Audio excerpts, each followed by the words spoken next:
Ya, terima kasih Anda masih bersama kami di Sido Siang. Pemirsa, beragam berita pilihan yang menjadi headline minggu ini kami rangkum dalam segmen Top of the Week.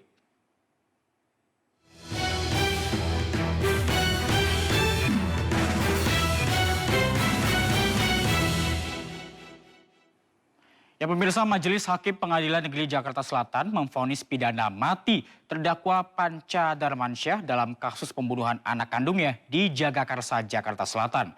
Terdakwa dinilai melakukan perbuatan tercela serta melukai rasa keadilan korban dan juga masyarakat. Mengadili, 1. Menyatakan terdakwa Panca Darmansyah tersebut di atas terbukti secara meyakinkan bersalah melakukan tindak pidana pembunuhan berencana dan melakukan perbuatan kekerasan fisik dalam lingkup rumah tangga sebagaimana dalam dakwaan 1 alternatif pertama dan dakwaan kedua alternatif pertama. 2. Menjatuhkan pidana terhadap terdakwa Panca Darmansyah mulai itu dengan pidana mati.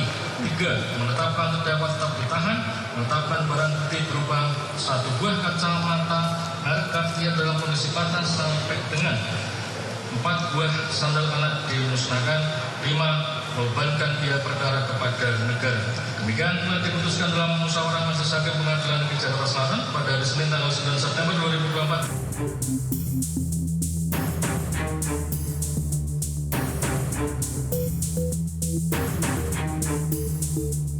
Majelis Hakim Pengadilan Negeri Jakarta Selatan memvonis pidana mati terhadap terdakwa Panca Darmansyah dalam kasus pembunuhan anak kandungnya di Jagakarsa, Jakarta Selatan.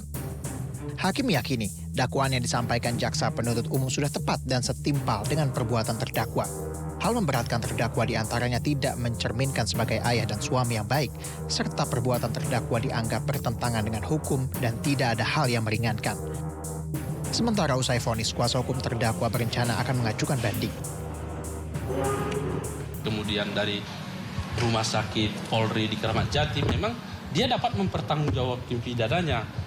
Dan dia juga baik-baik aja kan, tapi kalau dilihat di persidangan kan kelihatan sekali gitu loh, kelihatan sekali dia hanya mengucapkan kemudian, dan di sini pada persidangan ini dia tidak meminta keringanan untuk putusan pada tuntutan kepada Yang Mulia pada saat pembelaannya. Itu dia anehnya si Panca ini, dia hanya masih membayangkan istrinya, anaknya, keluarganya itu aja. Yang dia bayangkan itu kehidupannya itu baik gitu loh.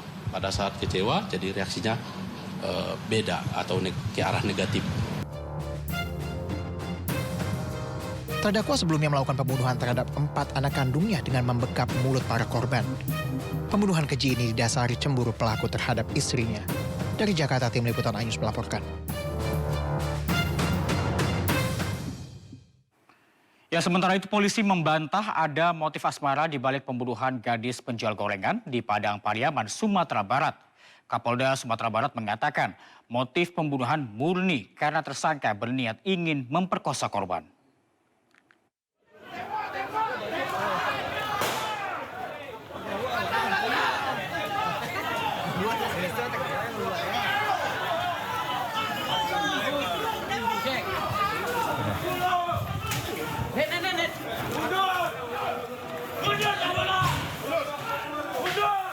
Warga bersama aparat kepolisian menggerbek sebuah rumah kosong di daerah Padang Kabau, Kayu Tanam, Kabupaten Padang Pariaman, Sumatera Barat.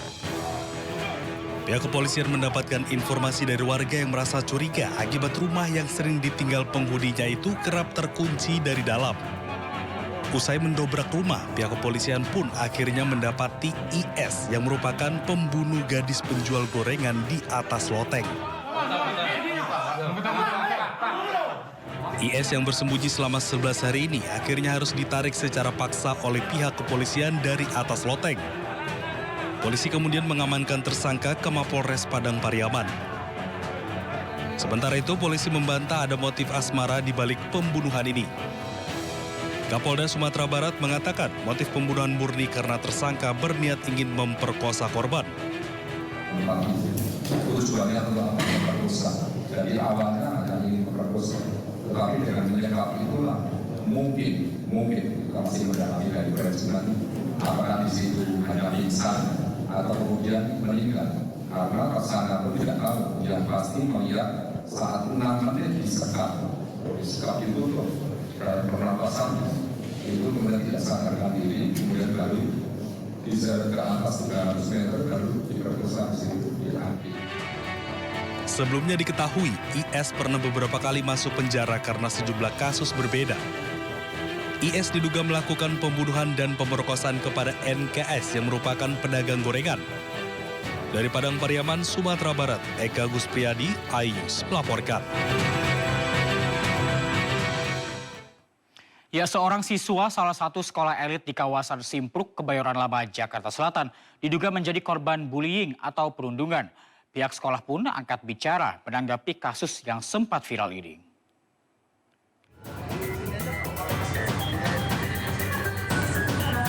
Didampingi kuasa hukumnya, korban dugaan bullying atau perundungan di salah satu sekolah elit di Simpruk mendatangi Polres Metro Jakarta Selatan. Dari hasil pertemuan dengan penyidik, korban mendapatkan penjelasan jika kasus yang telah dilaporkan sejak 31 Januari lalu telah dinaikkan ke tahap penyidikan.